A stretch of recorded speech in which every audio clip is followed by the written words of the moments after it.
Hello guys welcome to my video. अनि आज हामीले अपरेटिङ सिस्टमको डिस्क सेड्युलिङ अल्गोरिदमको एउटा न्युमेरिकल गर्दै जाँदैछौँ जसको FCFS, SSTF, scan, C scan, look, C-look योवाला सबै गर्छौँ। अनि यसमा के भने भन्दा डिस्क विथ 200 ट्र्याक भने होइन। अनि त्यसपछि चाहिँ ऱ्यान्डम रिक्वेस्ट यति अनि त्यो उसको अर्डर चाहिँ ट्र्याकको रिक्वेस्ट अर्डर चाहिँ यस्तो हो। अनि सुरुमा स्टार्टिङ ट्र्याक 800 भने हो। अनि यसको हामीले FCFS, SSTF, scan, C scan, look सबै निकाल्छौँ। अनि सिक टाइम पनि निकाल्छौँ यसको। अब के गर्नुपर्छ भन्दाखेरि चाहिँ हामीले यसको लागि हाम्रो डिस्कको ट्र्याक 200 होइन। अब 0 देखि सुरु गरेर 199 सम्म जाने। अब यसमा यो 0 लेख्यौँ अनि यहाँ 199 पनि लेख्यौँ। अब यो जुन रिक्वेस्ट छ यसले चाहिँ हामीले एसेन्डिङ अर्डरमा राखौँ। एसेन्डिङ अर्डरमा राख्दाखेरि 18, 38, 39, 55, 58, 90 अनि हाम्रो स्टार्ट त 100बाट गर्ने हो नि त। यहाँ त 100 त होइन। त्यो 100लाई पनि यहाँ बिचमा राख्ने अनि अरू चाहिँ यसरी लेखिदिने।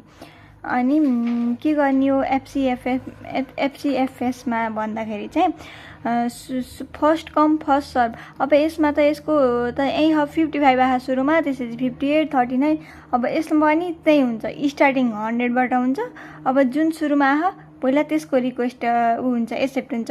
अब 55मा जाने, 55 पछि 58, त्यसपछि 39 अनि 18 अनि 90 अनि 160 अनि 150 अनि 38 अनि 184। अब यसको चाहिँ यस्तो हुन्छ। अब यसको सिक टाइम निकाल्नको लागि चाहिँ के गर्ने हो भन्दाखेरि चाहिँ 100 माइनस 55 अनि 55 माइनस 58 नगर्ने के, सानोदेखि ठुलो नघटाउने, ठुलोदेखि सानो घटाउने अनि जोड दिने। कस्तो हो भन्दा sick time is equals to 100 minus कति हो 55 अनि प्लस त्यसपछि 55 देखि 58 गयो होइन। 55 देखि 58 गयो के अरे। अनि त्यसपछि हामीले के गर्ने भन्दा ठुलोबाट घटाउने, 58 माइनस 55 गर्दै यस्तै गर्दै यहाँको सबैको गर्ने। जस्तै यो भयो होइन। अनि 58 देखि 39 भयो, यो 39 देखि 18। अब 18 देखि 90 नगर्ने, 90 माइनस 18 गर्ने के। त्यस्तै गर्दै यसको सिक टाइम निकाल्ने। अब गरौँ एसएसटीएफको गर्दाखेरि चाहिँ के गर्ने भन्दाखेरि अब जस्तो अब हामीले एफसीएफएसमा गर्दाखेरि अब 100बाट गयो, 55मा गयो, यस्तै गर्दा त अब यो यहाँदेखि 90मा जान सजिलो थियो नि त, नजिक पनि थियो। अनि त्यसरी त टाइम वेस्ट भयो नि त, सिक टाइम त अलिक धेरै भयो हुन्छ यसको निकाल्दाखेरि। त्यसरी नगरेर एसएसटीएफमा चाहिँ कसरी गर्ने भन्दाखेरि 100बाट सुरु गर्ने हो, 100बाट गर्ने। अनि त्यसपछि 90 नजिक छ कि 150 नजिक छ, 90 नजिक छ नि त, 190 तिर जाने। अब 90बाट 58 नजिक छ कि 150 नजिक छ त, 58 नजिक छ नि त। अब 58 तिर आउने अनि 55 अनि यो अनि यहाँ अनि यहाँ। यसपछि चाहिँ अब यता 0 तिर त होइन अनि 150 नजिक हो नि त, 150। अब 150 160 अनि 184 त्यस्तै गर्ने। यस्तो 100 माइनस 90, 90 माइनस यो माइनस यो माइनस यो गर्दै जोड्ने। अनि यसको चाहिँ सिक टाइम त्यसरी निस्किन्छ।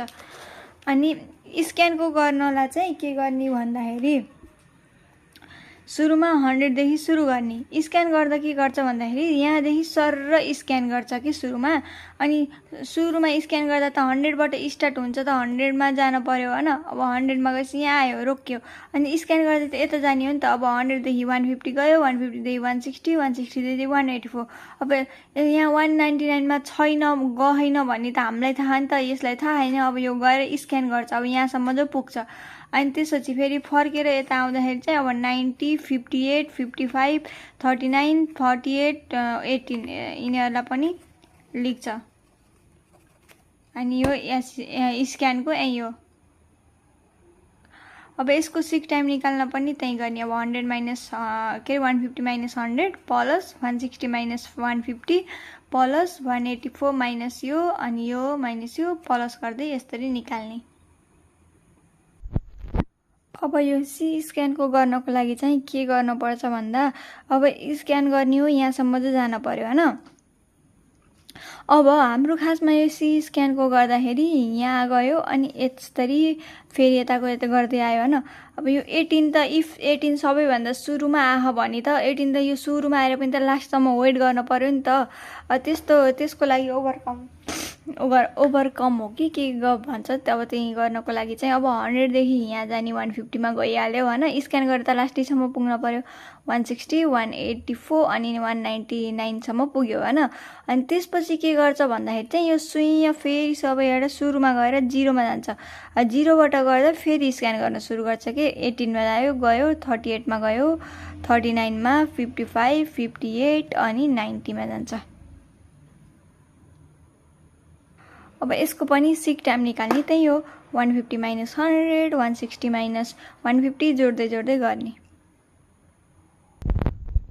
अब लुक पनि के भन्छ स्क्यान जस्तो सेम हो, तर के हुन्छ भन्दाखेरि स्क्यान गर्दाखेरि चाहिँ 199 पुरै लास्टसम्म गरी स्क्यान गरेको थियो नि त। अब त्यस्तो नगर्ने के, अब 100 बाट जाने 100 बाट अब स्क्यान गरे जस्तो सेम भयो होइन। 150 मा नि गयो 160 मा नि गयो 184 मा।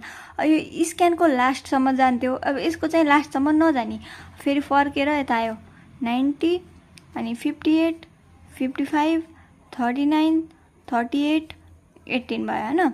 अब सिलुकको फेरि कस्तो हुन्छ भन्दाखेरि सेम एज के भन्छ अरे यो सी स्क्यान जस्तो सेम भयो, तर फेरि यसमा पनि 199 र 0 मा जान परेन, यहाँदेखि सुरु गर्ने।